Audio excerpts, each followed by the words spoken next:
Hello everyone.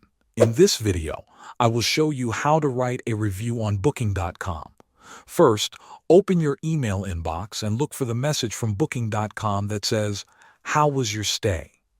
After you check out from your hotel or property, Booking.com usually sends this email automatically.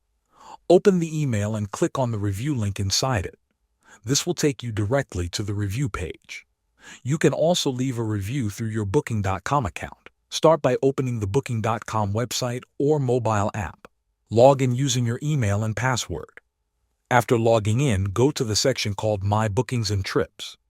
Here you will see all of your past and current reservations. Find the property you stayed at and select it. Once the booking page opens, look for the button that says Write a Review and click on it. After that, Booking.com may ask you to enter your booking ID and PIN code. You can find both of these details in your booking confirmation email. Type them carefully into the correct boxes and continue to the next step. Now you can rate your experience. You will see different categories such as cleanliness, comfort, location, staff, and value for money.